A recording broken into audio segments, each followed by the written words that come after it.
மிகப்பெரிய சொத்து நம்மளுக்கு என்னதுங்க? நம்ம உடம்பு. ஒவ்வொரு ஆர்கனுக்கும் இங்க பார்க்குற ஒவ்வொரு ஆர்கனுக்கும் ஒவ்வொரு விலை போட்டா கிட்டத்தட்ட 440 கோடி, கிட்டத்தட்ட அதற்கு மேல வேல்யூல நம்ம உடம்பு இருக்கு அப்படின்னு சொல்றாங்க. பல 100 கோடி ரூபாய் மதிப்புள்ள உடம்ப நம்ம எப்படி பார்க்குறோம் அப்படின்னா,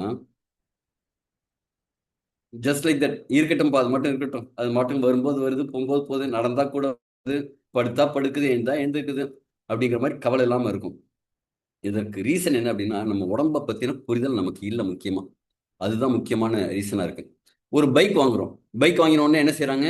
அதோட ஒரு யூசர் மேனுவல் கொடுத்துறாங்க.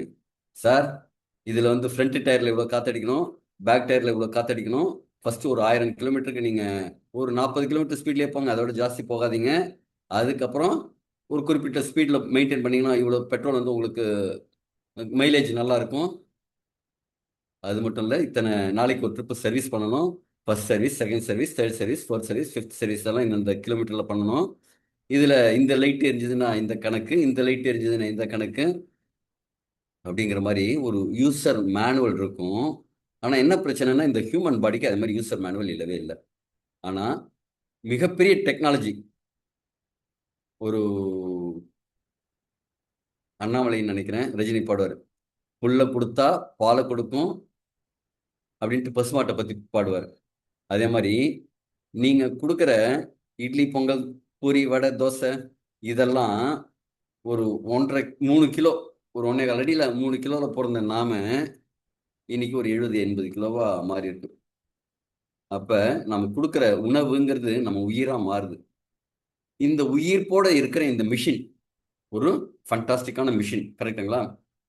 இந்த ரத்தத்தை உருவாக்குற மிஷின் கண்டுபிடிக்க முடியல, காத்தை சுத்தம் பண்ற மிஷின் எதேதோ கண்டுபிடிக்கிறாங்க. ஆனா ஆக்சிஜன் எடுத்துட்டு உள்ளேருந்து கார்பன் டை ஆக்சைடு வெளியே வர மிஷின் இதெல்லாம் கண்டுபிடிக்கவே இல்லை, முடியவே முடியாது. அதே மாதிரி நம்ம கண்ணுக்கு ஈக்குவலண்டான ஒரு கேமரா கண்டே பிடிக்க முடியாது அப்படிங்கிறாங்க.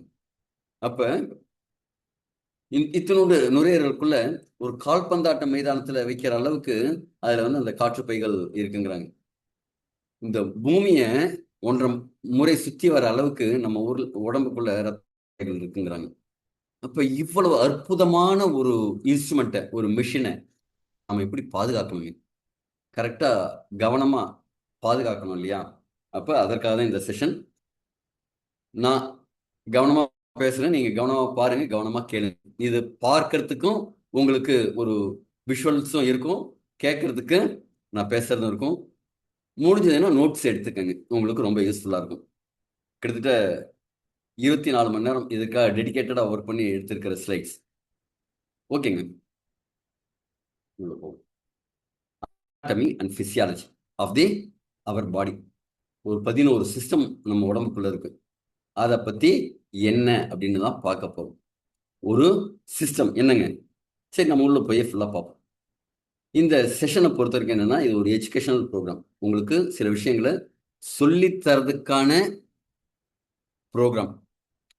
இது வந்து ஒரு ட்ரீட்மெண்ட்டோ இல்ல உங்க மெடிஸ் மெடிகேஷன்ஸ் மாத்துறதுக்கோ இல்ல இந்த மருந்து சாப்பிடலாமா அந்த மருந்து சாப்பிடலாமா அந்த ட்ரீட்மெண்ட் அட்வைஸ்க்காகவோ கிடையாது.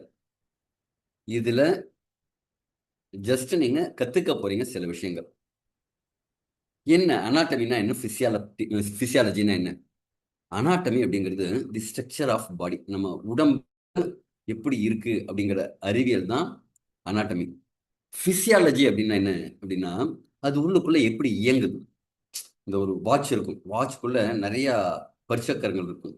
அந்த சக்கரங்கள் கரெக்டா சுத்தும் போது தான் அந்த வினாடி பிசகாம அந்த நேரம் காமிக்கும். அப்ப இந்த கடிகாரமும் நல்லா இருக்கணும், அது இயங்கும் தன்மையும் நல்லா இருக்கணும். அதே மாதிரிதான் நம்ம உடம்பு. நம்ம உடம்புங்கிறது பார்க்கறதுக்கு அப்படி வெளில இருக்கு. இப்ப வெளில இருந்து பார்த்தா ஒரு அழகான வீடு வெளில இருந்து பார்க்குற மாதிரி. ஆனா உள்ளுக்குள்ள என்ன இருக்குன்னா, நிறைய ஆர்கன்ஸ், வேற வேற ஆர்கன்ஸ் இருக்கு. ஆர்கன்ஸ்னா என்னங்க? உறுப்புகள்.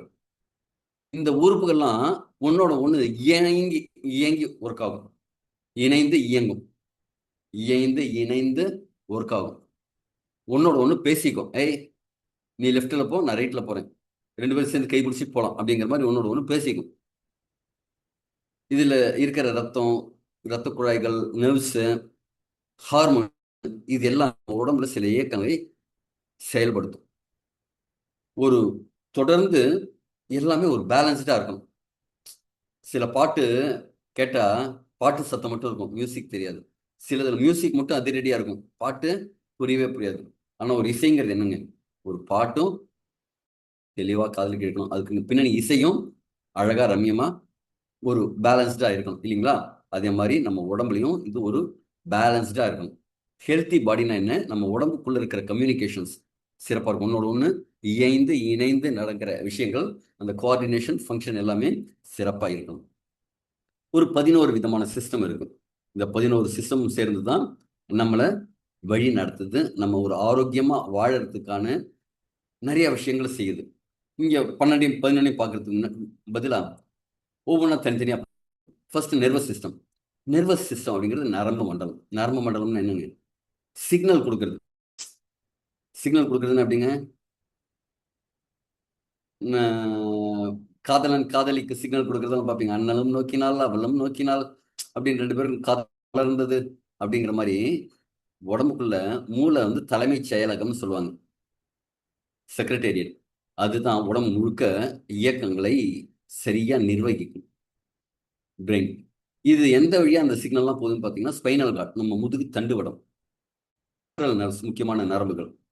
சென்சரி ஆர்கன்ஸ், ஒரு சூடு பட்ட எதெங்கேயாவது சூடு பட்ட உடனே கை எப்படி தூக்குறோம் பாருங்க, அனிச்சை சேலை தூக்குறோம் பாருங்க, அந்த சென்சரி ஆர்கன்ஸ், ரிசப்டர்ஸ், அதெல்லாம் நம்ம உடம்புக்குள்ள இருக்கு. இதெல்லாம் சேர்ந்துதான் இந்த நர்வஸ் சிஸ்டத்தை செயல்படுத்துது.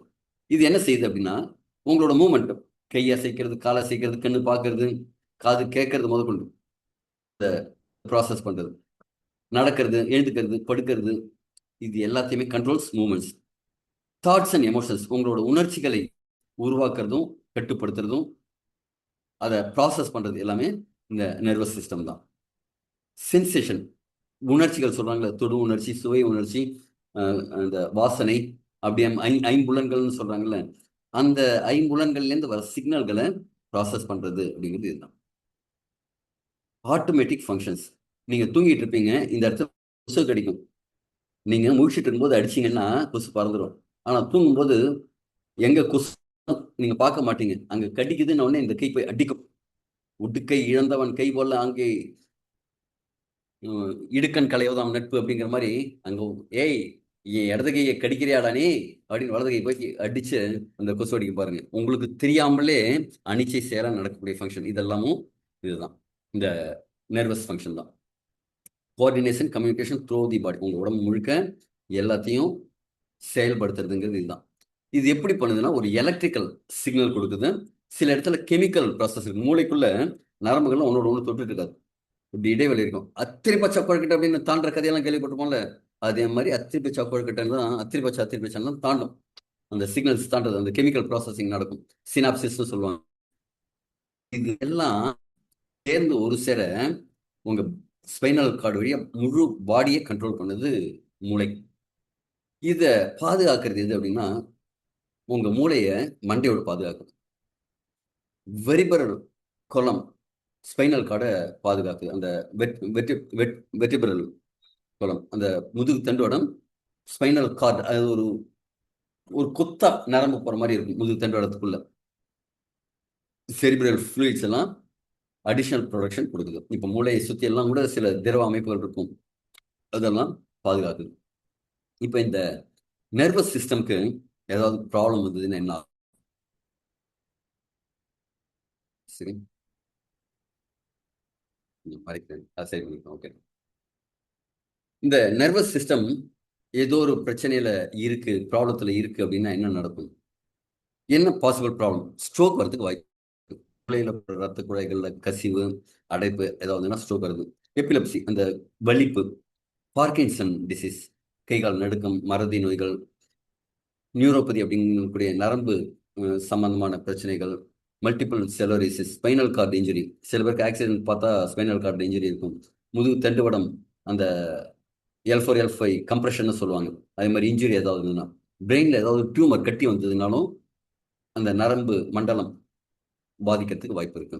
இதனால என்ன, எதனால இதெல்லாம் ஆகக்கூடும் அப்படின்னா, பிளட் சப்ளை கம்மி ஆகும்போது மூளைக்கு நம்ம உடம்புல தேவையான ஆக்சிஜனையும் குளுக்கோஸையும் 25% நம்ம மூளை தான் அதிகபட்சமா பயன்படுத்துது. இப்ப ரத்தம் அதுக்கு சரியா போகல அப்படின்னா பாதிப்பு வரும். ஏதாவது காயங்கள் பட்டதுனாலோ இல்ல இன்ஃபெக்ஷன் ஆச்சுனாலோ, சில சமயம் ஜெனடிக் கண்டிஷன், பரம்பரை வியாதிகள்லாம் சொல்றோம்ல, அதே மாதிரி ஏதாவது இருந்தாலும் டீஜெனரேட்டிவ் சேஞ்சஸ், அதாவது வயதாகும் தன்மை அதிகமாகும்போது, மெட்டபாலிக் டிஸார்டர்ஸ், நம்ம உடம்புக்குள்ள வளர்சிதை மாற்றத்தோட டியூமர் ஏதாவது வந்ததுன்னா ரிஸ்க் ஃபேக்டர் அப்படிங்கிறது வரும். இதனால என்ன வரக்கூடிய அப்படின்னு பார்த்தீங்கன்னா ஹெட்ஏக், டிசினஸ், நம்னஸ், அதாவது உணர்ச்சி இல்லாமல் இருக்குது. சில பேருக்கெல்லாம் கையை அழுத்தி பிடிக்க முடியாது. இந்த நர்வ் அழிஞ்சிருந்தா, அதாவது முதுகு தண்டுவடத்துலேருந்து C3 C4 வழியா கைகளுக்கு வரக்கூடிய நரம்பெல்லாம் அழிஞ்சிச்சுன்னா உங்களுக்கு இந்த கையை வந்து ஜென்ரலா மூமெண்ட் எல்லாம் இருக்கும். ஆனா அது சூடு ஏதாவது பட்டதுனால ஏதாவதுனால தெரியாது. டிங்லிங், சில பேருக்கெல்லாம் கைகள்லாம் அப்படியே விறுவிறுன்னு இழுக்கிறது. அதே மாதிரி வீக்னஸ், ட்ரிமஸ், நடுக்கம், மெமரி ப்ராப்ளம், ஞாபக சக்தி குறைவு, சீசஸ், அதாவது வலிப்பு, ஸ்ட்ரோக், அதே மாதிரி பேசுறதுக்கும் நடக்கிறதுக்கும் முடியாம போறது. அதாவது அவங்க உடம்பு சொல்றத, அதாவது மூளை சொல்றத உடம்பு கேட்க முடியாத சூழ்நிலை. இந்த கம்யூனிகேஷன் கேப் வரும்போது இந்த மொத்த உடம்பே பாதிக்கப்படுதுங்கிறாங்க. அடுத்தது கார்டியோவஸ்குலர் சிஸ்டம். கார்டியோ அப்படின்னா ஆக்சுவலா இதயம், வஸ்குலர் அப்படின்னா இந்த ரத்த ஓடக்கூடிய நரம்புகள் இருக்குல்ல, ரத்த குழாய்கள். அது இதோட முக்கியமான வேலை என்னன்னா டிரான்ஸ்போர்ட்டேஷன். உங்க வீட்டுக்கு ஒரு ஏதாவது வேணும், ஒரு வாகனத்துல கொண்டு வருவாங்க. ஏதாவது ஜெப்டோட ஆர்டர் போட்டா பைக்ல கொண்டு வருவாங்க. வேற ஏதாவது கொரியர் சர்வீஸ்ல ஒரு சின்ன வண்டியில கொண்டு வருவாங்க. இப்போ வீடு மாத்தணும், அதே மாதிரி ஏதாவது போகும்போது ஒரு லாரியில வச்சு நீங்க எடுத்துட்டு போவீங்க, மினி வண்டி. அதே மாதிரி உங்க உடம்புக்குள்ள இந்த ரத்தம் என்ன வேலை செய்யுதுன்னா, கொண்டு போய் சேர்க்கிற அந்த அஞ்சல் வேலையை மெயினா செய்யுது. அஞ்சல் அப்படின்னு என்னங்க, போஸ்ட்மேன் வேலையை ஒழுங்கா செய்யுது. கொண்டு போய் எல்லா செல்களுக்கும் கொண்டு போய் டெலிவரி பண்றது. இந்த சிஸ்டத்துக்குள்ள இருக்கிற ஆர்கன்ஸ், வேற வேற உறுப்புகள் என்னன்னு பாத்தீங்கன்னா இதயம், ஆர்டரிஸ்னு சொல்லக்கூடிய நல்ல ரத்தங்களை எடுத்துட்டு போகக்கூடிய ரத்த குழாய்கள், வெயின், அங்கிருந்து வரக்கூடிய ரிட்டர்ன் வரக்கூடிய ரத்த குழாய்கள் வெயின்ஸ், கேப்லரிஸ், 16ல ஒரு பங்கு இருக்கக்கூடிய மெல்லிய நுண்ணிய ரத்த குழாய்கள், பிளஸ் ரத்தம். இது என்ன செய்யுது? ஆக்சிஜன் போய் சேர்க்குது, நுண்ணூட்ட சத்துக்களை கொண்டு போய் சேர்க்குது, ஹார்மோன்ஸை கரெக்டா கொண்டு போய் சேர்க்குது. அங்க போய் சேர்த்துட்டு அங்க இருக்கிற குப்பை கழிவுகள்லாம் எடுத்துட்டு வருது. Carbon di oxide, metabolic waste, அதெல்லாம் தூக்கிட்டு வருது. அது மட்டும் இல்ல, உங்க உடல் ஒரு கரெக்டான சூடுலயே இருக்கிறதுக்கு இது சப்போர்ட் பண்ணுது. அதே மாதிரி நோய் எதிர்ப்பு சக்தி, அதற்கும் சப்போர்ட்டிவா இருக்கும். ஹார்ட் என்ன செய்யுது? ஆர்டரிஸ் வழியா கொண்டு போகுது, அது கேப்லரிஸ் வழியா கொண்டு போகுது. திருப்பியும் அது என்ன செய்யுது? அங்க சேர்ந்திருக்கிற கார்பன் டை ஆக்சைடு எடுத்துட்டு வெயின் வழியா திருப்பியும் ஹார்ட்டுக்கு வருது. இது ஒரு தொடர்ந்து நடக்குது. ஒரு நாளைக்கு 7000 லிட்டர் ரத்தத்தை உங்க இதயம் பம்ப் பண்ணுது. உங்க உடம்புல இருக்கிறது 5 லிட்டர் தான். ஆனா அது பம்ப் பண்றது எவ்வளவுங்க? 7000 லிட்டர். அவ்வளவு தொடர்ந்து அந்த ரத்தத்தை டிரான்ஸ்போர்ட் பண்ணிட்டே இருக்கும். இதை பாதுகாக்கிறது எது அப்படின்னா, இதயத்தை பாதுகாக்கிறது இந்த விலா எலும்புகள், பெரிகார்டியம், பிளட் வெசல்ஸ் வால்ஸ், ரத்த குழாய்களுக்கு ஒரு சுவர் அமைப்பு இருக்கும். அதெல்லாம் பாதுகாக்குது இந்த கார்டியோவாஸ்குலர் சிஸ்டம். இதுல ஏதாவது பிரச்சனை வந்ததுன்னா என்ன நடக்கும்? ரத்த கொதிப்பு அதிகமாகும், high blood pressure, coronary artery disease, ரத்த குழாய்களில் வரக்கூடிய disease, heart attack, heart failure, மாரடைப்பு, அதே மாதிரி விஷயங்கள், arrhythmia, stroke, peripheral artery disease, இதே மாதிரி கார்டியோவஸ்குலர் சம்பந்தமான பிரச்சனைகள் வரும். இதுக்கு காரணமா என்ன இருக்கு அப்படின்னு பாத்தீங்கன்னா, நிறைய பேர் ஸ்மோக்கிங், புகைப்பழக்கம், மது பழக்கம் அப்படிங்கிறது ரொம்ப முக்கியமா இருக்கு. சுகர் காரணமாகவும் ஹை பிபி காரணமாகவும் கார்டியோவஸ்குலர் சிஸ்டம் பாதிக்கப்படுது. ஒபிசிட்டி, குண்டா இருக்கும்போது என்ன ஆகுதுங்க, உடம்பு ரத்தத்துக்கு நிறைய இடத்துக்கு கொண்டு போய் எல்லா செல்களுக்கும் கொண்டு போய் சேர்க்க வேண்டிய வேலை அதிகமாகுது. இயங்காம ஒரே இடத்துல உட்காந்துட்டு வேலை செய்யறது எல்லாமும் இந்த ரிஸ்க் ஃபேக்டர் அதிகமா இருக்கும். உடல் உழைப்பு தான் இதயத்தை பலப்படுத்துறது ஒரே ஒரு விஷயம். ரத்த இது உடற்பயிற்சி தான். ஒரு 2017 வாக்கில் நினைக்கிறேன், நான் ஒரு மேனுஃபேக்சரிங் இண்டஸ்ட்ரி வச்சிருந்தேன். அதில் ஸ்ட்ரெஸ் ஜாஸ்தி, இதயத்தை பாதிக்கிற விஷயங்கிறது ஸ்ட்ரெஸ். அப்போ ஸ்ட்ரெஸ் ஜாஸ்தி ஆகும்போது எனக்கு மூச்சு வாங்குறது, இதே மாதிரியான நிறைய டிஸ்கம்ஃபர்ட் இருந்தது. என்னோட ஒய்ஃப் சொன்னாங்க, இசிஜி ஒன்று பார்த்துருப்பா, தெரிஞ்ச ஹாஸ்பிட்டல் வெளியூர் போகும்போது அங்கே என்னோட ஒய்ஃபோட சிஸ்டர் ஒர்க் பண்ண ஹாஸ்பிட்டலில் பார்க்க சொன்னாங்க. பார்க்கும்போது இசிஜி அப்நார்மல். சரி, ஒரு டிஎம்டி டெஸ்ட்டும் எக்கோ டெஸ்ட்டும் எடுத்துடலாம், காலையில் வரைக்கும் வெயிட் பண்ண சொல்லுங்க, ஹாஸ்பிட்டல் பக்கத்து ஹாஸ்பிட்டல் எடுத்துலாம் இந்த டாக்டர் சொல்கிறாங்க, ஃபேமிலி டாக்டர். உட்காத்தி வச்சிருந்தா ஒரு முத்திர குத்து அப்படின்ட்டு அங்கேருந்து எஸ்கேப் ஆகி வந்து நான் ஃபர்ஸ்ட் செஞ்ச விஷயம் என்னன்னா உடற்பயிற்சி தான். உடற்பயிற்சிங்கிறது இதுங்க, நடைப்பயிற்சி, ஓட்டப்பயிற்சி, மலையேறும் பயிற்சி. கிட்டத்தட்ட மாதத்துக்கு 2 முறை ஹெவியான ட்ரெக்கிங்லாம் பண்ண ஆரம்பிச்சேன். திருப்பி அடுத்த ஒரு வருடம் கழிச்சு அதே ஹாஸ்பிட்டல் அதே டாக்டர் போது பார்க்குறாங்க, இசிஜி பார்க்குறாங்க. அப்படி ஒன்றும் நார்மலாக இருக்கிற மாதிரி தான் இருக்கு. இருந்தாலும் நம்ம டிஎம்டி நான் வெயிட் பண்ணா உங்களால் எஸ்கேப் ஆகி ஓடிட்டு வரேன். நீ இதே பார்ப்போம்னு மூடின பக்கத்தில் ஹாஸ்பிட்டல் மூடின கதை திறந்து நைட்டு 10:30 மணிக்கு டெஸ்ட் எடுக்கிறாங்க. 15 மினிட்ஸ் கண்டினியூஸாக. ஃபர்ஸ்ட் அது டிஎம்டி டெஸ்ட்டுங்கிறது எப்படி இருக்குன்னா, ஒரு ட்ரெட்மில், அதில் ஃபர்ஸ்ட் இப்படி மெதுவாக 2 கிலோமீட்டர் 2 கிலோமீட்டர் இன்க்ரீஸ் பண்ணுவாங்க, 4 கிலோமீட்டர் ஸ்பீடு இப்படி இருக்கும். 8 கிலோமீட்டர் ஸ்பீடில் நடக்க சொல்லுவாங்க. 14 நிமிஷம் தொடர்ந்து நடந்துட்டு அதுக்கப்புறம் 1 நிமிஷத்தில் திருப்பி நார்மலுக்கு வரணும். அந்த டெஸ்ட்டை நான் பாஸ். அன்னைக்கு சொன்னார், இந்த மிஷினை போட்டு 5 வருஷம் ஆகுது, இந்த 5 வருஷத்துல நான் பார்த்த முதல் ஆரோக்கியமான நபர் யோகி சார் தான் அப்படின்னு. அதற்கு காரணம் என்னன்னா உடற்பயிற்சி, தீவிரமான உடற்பயிற்சி. இன்னைக்கு எல்லாருக்கும் பிசிக்கல் இன்ஆக்டிவிட்டி அப்படிங்கிறது ரொம்ப அதிகமா இருக்கு. இதை தவிர என்ன அப்படின்னா ஃபேமிலி ஹிஸ்ட்ரி. சில பேருக்கு வந்து பரம்பரையா சில அந்த ஒபிசிட்டி இருக்கிறது, ரத்த கொதிப்பு இருக்கிறது, இதெல்லாம் வந்து பரம்பரைன்னு சொல்லிடுறாங்க. ஆக்சுவலி எனக்கு பசங்க சொல்ல போனால் அதில் உடன்பாடு இல்லைன்னு தான் சொல்லுவேன். உங்க உடம்ப நீங்க எப்படி வேணாலும் மாற்றி அமைக்க முடியும், உங்களோட எண்ணமும் செயலும் உங்களுக்கு அது கரெக்டாக இருந்ததுன்னா. ஏன்னா நம்ம தாத்தா பாட்டன் அவங்கெல்லாம் வந்து ரொம்ப ஆரோக்கியமாக தான் இருந்தாங்க. அவங்களுக்குலாம் இந்த விஷயம்லாம் வந்ததே இல்லை. நாம போதி தர்மர் மாதிரி அந்த ஒரு படத்துல ஒன்றும் இல்லை, அவரோட ஜீனை உங்க பாட்டனோட முப்பாட்டனோட ஜீனை வந்து நீங்க ஆக்டிவேட் பண்ண வேண்டியதான் எல்லாருமே. அதற்கு தான் இந்த எலிக்சர் மிக்ஸுங்கிறது உதவ போது. அதை நம்ம திருப்பி பார்ப்போம். இதுல என்ன டிஸ்கம்ஃபர்ட் இருக்கு, சிம்டம் இருக்குன்னு பார்த்தீங்கன்னா, செஸ்ட் டிஸ்கம்ஃபர்ட் இருக்கும், ஒரு அழுத்தமா உணர்ற மாதிரி, இல்லைன்னா வலி, மூச்சு விடுறதுல கொஞ்சம் கம்மி, பல்பிட்டேஷன் ஜாஸ்தி, அதாவது இதய துடிப்பு அதிகமாகிறது, கால் வீங்கிறது, ஒரு சோர்வா இருக்கிறது, டிசினஸ். எக்ஸசைஸ் பண்ணா அதை தாங்கும் திறன் கம்மியாகுது. இப்போ மாடிப்படி ஏறினா மூச்சு வாங்குறது, இதே மாதிரி விஷயங்கள்லாம் உங்க இதயம் சரியில்லைங்கிறதுக்கான சிம்டம். ஒவ்வொரு செல்லுமே நம்ம உடம்புல இருக்கிற ஒவ்வொரு செல்லும் நம்முடைய இதயத்தை எதிர்பார்த்துட்டு இருக்கு. ஐயா தலைவரே, எனக்கு கொஞ்சம் சாப்பாடு அனுப்புங்க, எனக்கு கொஞ்சம் தேவையான ப்ராடக்ட்லாம் அனுப்புங்க அப்படின்னு சொல்லி கேட்டு கெஞ்சிக்கிட்டு இருக்கோம் ஏற்றங்க இந்த கார்டியா வாஸ்குலர் சிஸ்டம் கிட்டக்க. அப்ப இந்த பிளட் சர்க்குலேஷன் கரெக்டா இருந்தா தான் முழு ஆரோக்கியமே நல்லா இருக்கும். அதனால முக்கியமா உங்க வாழ்க்கையில இருக்க வேண்டியது உடற்பயிற்சி அப்படிங்கிறது. ரெஸ்பிரேட்டரி சிஸ்டம் அப்படின்னா என்னங்க, சுவாச மண்டலம். இது வெளியில இருக்கிற காற்றை உள்ள இழுத்து அதுல இருக்கிற ஆக்சிஜன் எல்லாம் எடுத்துட்டு உள்ள இருக்கிற கார்பன் டை ஆக்சைடை, அதாவது நம்ம மெட்டபாலிக் வேஸ்ட் ஆக்சிஜன் உள்ள அடுப்பு எரிஞ்சு எதுங்க மைட்டோகாண்ட்ரியால போய் சமையல்லாம் நடந்து ஏடிபி ப்ரொடக்ஷன் பண்ணதுக்கப்புறம் அங்க வர கார்பன் டை ஆக்சைடெல்லாம் திருப்பி எடுத்துட்டு வந்து வெளியில விடணும். இதுக்கு நமக்கு உதவக்கூடிய உறுப்புகள் என்னங்க ரெஸ்பிரேட்டரி சிஸ்டத்துக்கு?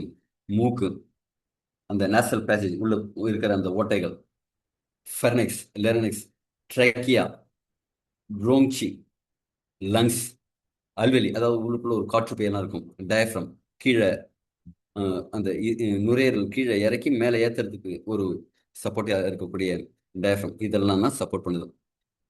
இது என்ன செய்யுது, உள்ள ஆக்சிஜன் எடுத்து லங்ஸ்க்குள்ள அனுப்பிச்சு அந்த காற்று பைகளுக்குள்ள செலுத்தி பிளட்டுக்குள்ள oxygen ஏற்றுது.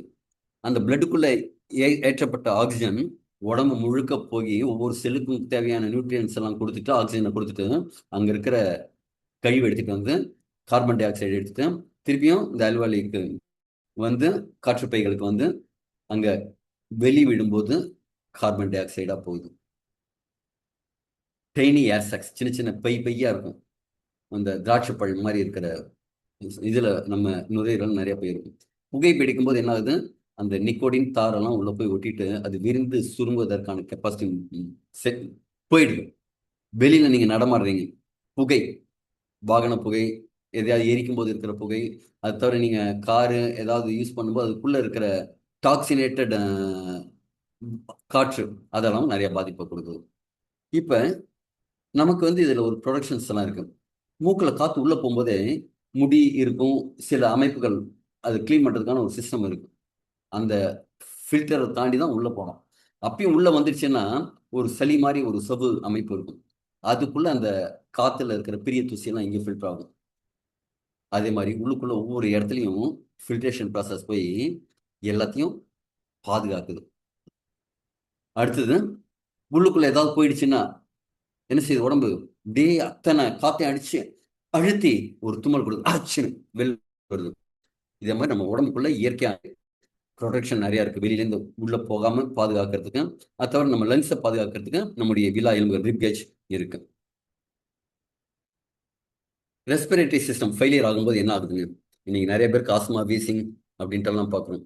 Pneumonia, COPD, pulmonary fibroids, உள்ளுக்குள்ள நீர்க்கட்டிகள் மாதிரி வரக்கூடியது, respiratory infections, lung cancer, pulmonary embolism, இதெல்லாம் வந்து பாசிபிள் ப்ராப்ளம்ஸ், அதுக்கான ப்ராப்ளங்கள் இருக்கு.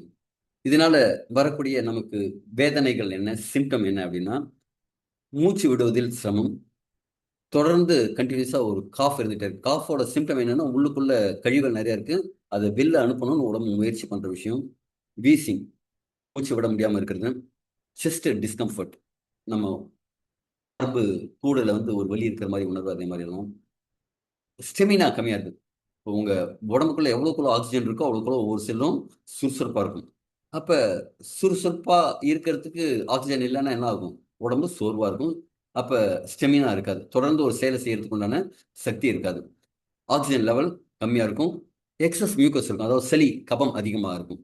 இதனால வரக்கூடிய ப்ராப்ளம், இதனால இது வரக்கூடியது அப்படின்னு பார்த்தீங்கன்னா, ஸ்மோக்கிங்னால air pollution, infection, occupational exposure. இப்போ ஆக்குபேஷனல் எக்ஸ்போஷர்னா என்ன சொல்லலாம்? சில பேர் சில இடத்துல வேலை செய்வாங்க. இப்போ மாவு மிஷினில் வேலை செய்யறது. இப்போ ரீசெண்டாக ஒரு வீடு, நிறைய பசங்க இந்த ஸ்டீல் பாத்திரம் பட்டறையில் வேலை செய்வாங்க. அவங்களாம் என்ன செய்வாங்க? அந்த தூசி நிறையவே இருப்பாங்க. ஸ்டீல் ஃபேக்ட்ரி அதே மாதிரி நிறைய இடத்துல அவங்க வேலை செய்கிற இடத்துல இருக்கிற கழிவுகள். என்னோட மாமா ஒருத்தர் இருந்தார். அவருக்கு சின்ன வயசுல ஒரு கண்ணாடி கம்பெனியில் வேலை செஞ்சிருந்தாங்க. கண்ணாடி கம்பெனியில் பின்னாடி வந்து என்ன செய்யணுங்க, அந்த ஈயம் மாதிரி இருக்கிற ஒரு இது மிரர் கோட்டிங்லாம் கொடுப்பாங்க. கிட்டத்தட்ட அவர் வேலையை விட்டு வந்து அதுக்கப்புறம் வேற நிறைய பிசினஸ்லாம் பண்ணாரு. அதுக்கப்புறம் செட்டில் ஆயிட்டாரு. கிட்டத்தட்ட ரிட்டையர் ஆகுற நேரத்துல அங்க இருந்த அந்த கழிவுகளோட தாக்கம் இருந்தது. மூச்சு குழாய்கள்லாம் ரொம்ப டேமேஜ் ஆயிருந்தது. காரணம் என்னங்க? 30 வருஷத்துக்கு முன்னாடி செஞ்ச வேலை. அதெல்லாம் ஆக்குபேஷனல் எக்ஸ்போஷர்னு சொல்லுவாங்க. அலர்ஜென்ஸ். அலர்ஜென்ஸ்னா என்ன? சில மகரந்த தூள்கள், சில பூக்களோட மகரந்தங்கள் கூட சில பேருக்கு ஒத்துக்காது. வேலூர் பகுதியெல்லாம் பார்ப்பாங்க. ஒரு அந்த இது இப்போ சட்டுன்னு இப்போ ஞாபகம் வருது, வரல, யாராவது இது போடுங்க. ஒரு பார்த்தீனியம் செடி, ஓகே, பார்த்தீனியம் செடி, அதுலேருந்து வரக்கூடிய சில அந்த அந்த செடியோட அலர்ஜி கூட நிறைய பேருக்கு ஒத்துக்காம இருந்தது. அது மாதிரி ஜெனட்டிக் கண்டிஷன்ஸும் இருக்கும். ஒரு ஆக்சிஜன் இல்லைன்னா செல்கள் இயங்க முடியாது. அப்ப நீங்க இயற்கையா ஸ்டெமினாவோட, சக்தியோட, முழு திறனோட இயங்கணும் அப்படின்னா இந்த ரெஸ்பிரேட்டரி சிஸ்டம் அப்படிங்கிறது நல்லா இருக்கும். இதுக்கு நிறைய மூச்சு பயிற்சி செய்யறதும், டைஜஸ்டிவ் சிஸ்டம் முன்னாடி சொன்ன மாதிரி வாய்க்குள்ள போடணும்.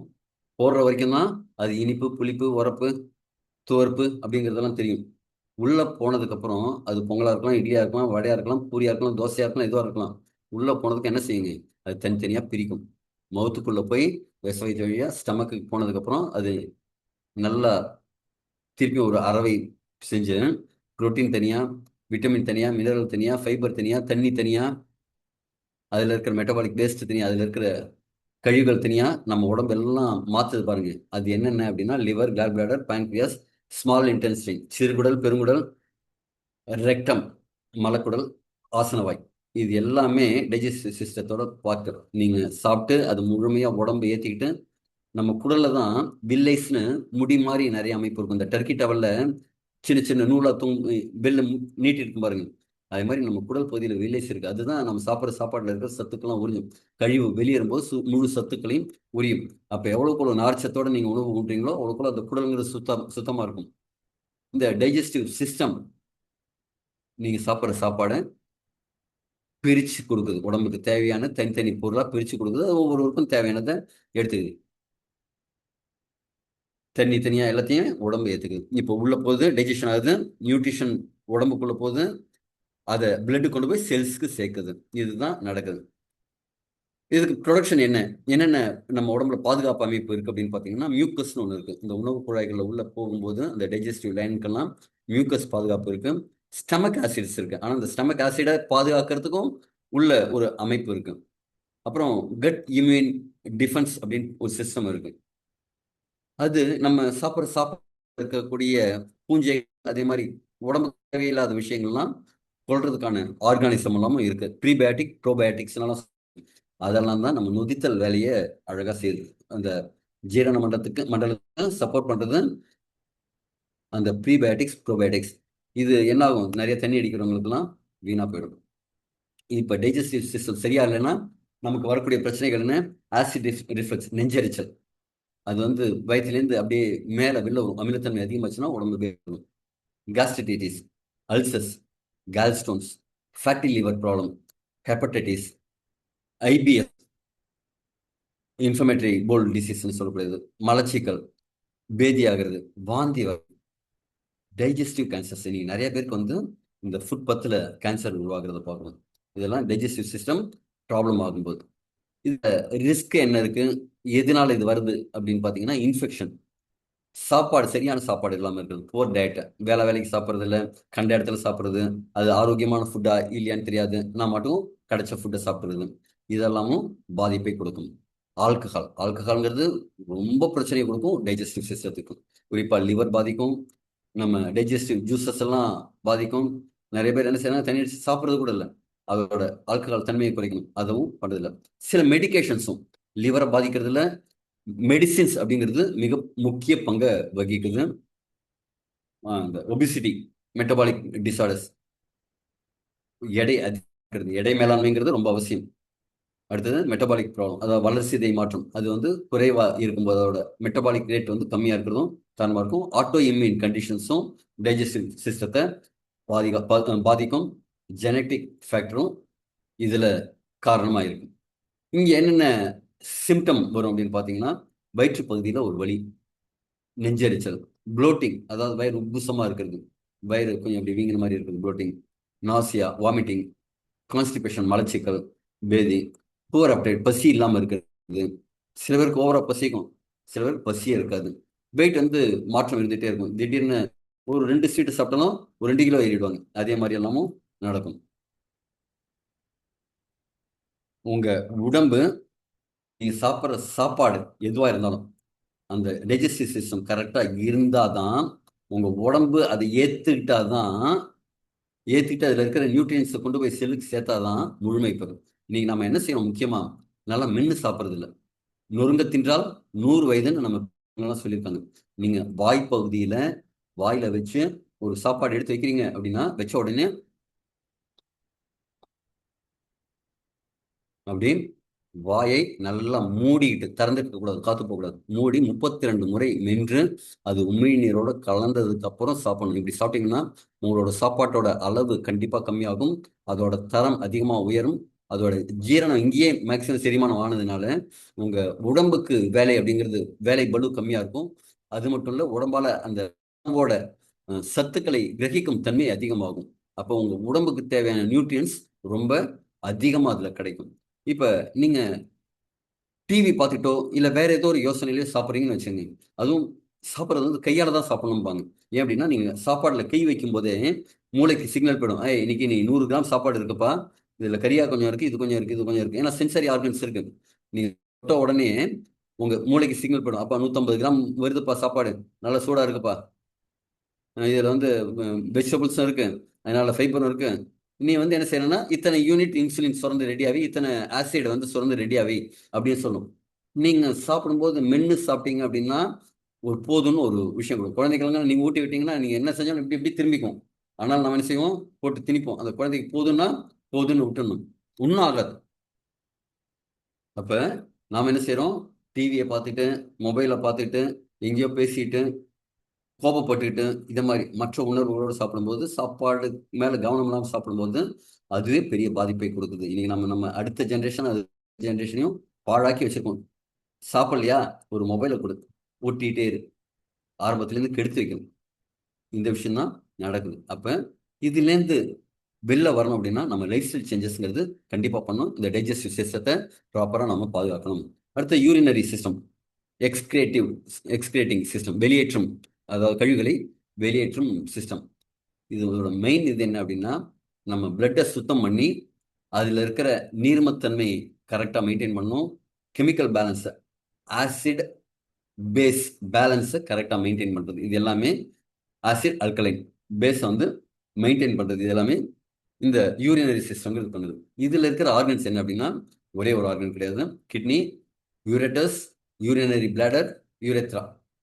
இந்த ஆர்கன்ஸ் தான் இந்த யூரினரி சிஸ்டத்தை கண்ட்ரோல் பண்ணுது. இப்போ இந்த கிட்னி என்ன பண்ணுதுன்னா, பிளட்டை ஃபில்டர் பண்ணுது. அது என்ன செய்யுது? உடம்பு முழுக்க நல்லதையும் கொண்டு போகுது, கழிவுகளையும் எடுத்துட்டு போகுது. அந்த கழிவுகளை சுத்தம் பண்ணி அதை சுத்தமாக்கி அனுப்புது. மெட்டபாலிக் வேஸ்ட், உடம்புல வளர்சிதை மாற்றத்தோட செல்கள் அழியிறது, புதுசாக உருவாகிறதெல்லாம் நடந்துட்டு இருக்குல்ல, அந்த மெட்டபாலிக் வேஸ்ட் எல்லாமும் கிளீன் பண்ணுது. வாட்டரை வந்து சமமான அளவில் வச்சுக்கிறதுக்கு சப்போர்ட் பண்ணுது. எலக்ட்ரோலைட்ஸ்னு சொல்லக்கூடிய தாது உப்புகளை கரெக்டாக வச்சுக்கிறதுக்கு சப்போர்ட் பண்ணுது. பிளட் ப்ரெஷரை மெயின்டைன் பண்ணுறது கிட்னியோட வேலை. ஹார்மோன்ஸ், சில ஹார்மோன்ஸை உருவாக்குறதுக்கும் அது சப்போர்ட் பண்ணிடுது. குறிப்பாக red blood cell production and phone ஹெல்த்தை பாதுகாக்கிறது இதுதான். பிளட் வந்து யூரினுக்கு போகுது, சாரி கிட்னிக்கு போகுது, கிட்னி ஃபில்ட்ரேஷன் பண்ணுது, யூரின்ல வெளியேற்றுது, யூரேட்ரஸ் போயிட்டு பிளட் வழியா யூரேத்ரா வழியா வெளியில அனுப்புது. நம்ம உடம்போட முதுகு பகுதியில் பெல்ட் எல்லாம் போடுறோம்ல ஆண்கள், பெண்கள் பாவாடை நாடா கட்டுற இடத்துக்கும் கொஞ்சம் மேலே அந்த சைடில் தான் 2 பீன்ஸ் மாதிரி இருக்கிற பகுதி, ஒரு 10-12 சென்டிமீட்டர்ல ஆவரேஜா இருக்கும். ஆண்களுக்கு பெண்களை விட ஒரு சின்ன அளவில் இந்த கிட்னிங்கிறது பெருசாக இருக்கும். இதோட பாதுகாப்பு என்ன கொடுக்குன்னா, ரிப்ஸு, இந்த பின்னாடி இருக்கிற ஸ்பைனல் கார்ட், அதெல்லாம் தான் மசில்ஸ், அதெல்லாம் தான் பாதுகாக்குது. இப்போ யூரினரி சிஸ்டத்தில் ஏதாவது இஷ்யூ வந்ததுன்னா என்ன செய்யறது? என்னென்ன ப்ராப்ளம் வரலாம் அப்படின்னா, கிட்னி ஸ்டோன்ஸ் வரலாம், யூரினரி ட்ராக்ட் சிறுநீர் பாதையில் இன்ஃபெக்ஷன் வரலாம், அக்யூட் கிட்னி இன்ஜுரி, கிட்னியில் வந்து டேமேஜ் வரலாம். அதில் கற்கள் ஏதாவது உருவாகும் போது சில கற்கள்லாம் வந்து மான்கொம்பு கற்கள்பாங்க, அது ஃபுல்லாக அந்த பாட்டெல்லாம் ஃபுல்லாகவே அடைச்சிட்டு இருக்கும். அதனால பெயின் இருக்காது, ஏன்னா அது மூவ் ஆகுது, ஒரே இடத்துல இருக்கும். ஆனால் சிறுநீர் போகிறதுல பிரச்சனை இருக்கும். அதே மாதிரி சில விஷயங்கள் இருக்கும். சிகேடின்னு சொல்லக்கூடிய chronic kidney disease, kidney failure, bladder disorders, இதெல்லாம் பாசிபிள் ப்ராப்ளம்ஸ்.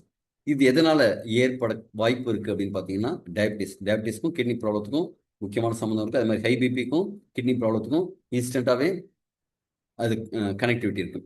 அது மாதிரி நம்ம தண்ணி நிறையா குடிக்காமல் டீஹைட்ரேஷன் ஆச்சுன்னா கிட்னி பாதிக்கும்.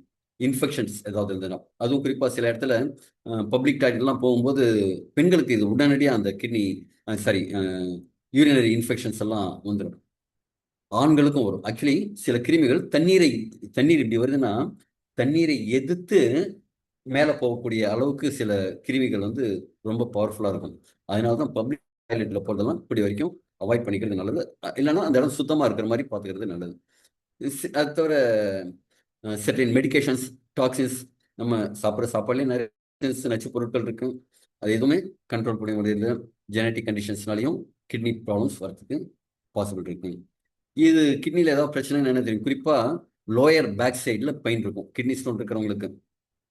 இதே மாதிரி கிட்னி சம்பந்தமான பிரச்சனை இருக்கிறது, ஒன்றுக்கு போகும்போது கொஞ்சம் எரிச்சல் இருக்கிறது, யூரின்ல பிளட் வரதுக்கான பாசிபிலிட்டிஸ் இருந்ததுன்னா, ஸ்வெல்லிங் இருந்ததுன்னா, யூரின் போகக்கூடிய ஃப்ளோ கம்மியாகிறதோ இல்லை அந்த குவான்டிட்டி கம்மியாகிறது கூட ஆகிறதும் உங்களுக்கு கிட்னியில் ஃபங்க்ஷன் ப்ராப்ளம் இருக்குங்கிறது. ஃப்ரீக்வெண்ட் யூரினேஷன் அதுவும் காரணமாக இருக்கும். சோர்வு, நாசியா, ஃப்ளூயிட் டிடென்ஷன், சில பேருக்குலாம் கால்லாம் வீங்கிறத பார்ப்பீங்க, அதுவும் கிட்னி சரியாக வேலை செய்யலைங்கிறதுக்கான அர்த்தம். ஸ்கெலட்டல் சிஸ்டம், நம்ம எலும்பு மண்டலம், இந்த படமே உங்களுக்கு தெளிவு கொடுத்துருது. ஒரு ஸ்ட்ரக்சர் கொடுக்குறது, நம்ம உடம்புக்கு வந்து ஒரு சரியான உருவ அமைப்பை கொடுக்கறது வந்து ஸ்கெலட்டல் சிஸ்டம்.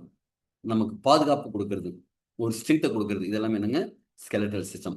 இதில் என்னென்ன இருக்குது அப்படின்னா, எலும்புகள், ஜாயின்ஸ்கள், மூட்டுகள், கார்டிலேஜ், சில குருத்தெலும்புன்னு சொல்லுவாங்க, அந்த வழுவழுப்பாக கொஞ்சம் சாஃப்டாக இருக்கக்கூடிய டிஷ்யூஸ். அது லிகமெண்ட்ஸ், 2 மூட்டு இருக்குன்னா அதை பிடிச்சி அப்படி இறுக்கமாக டைட்டாக பிடிச்சிக்கிறது லிகமெண்ட்ஸ்.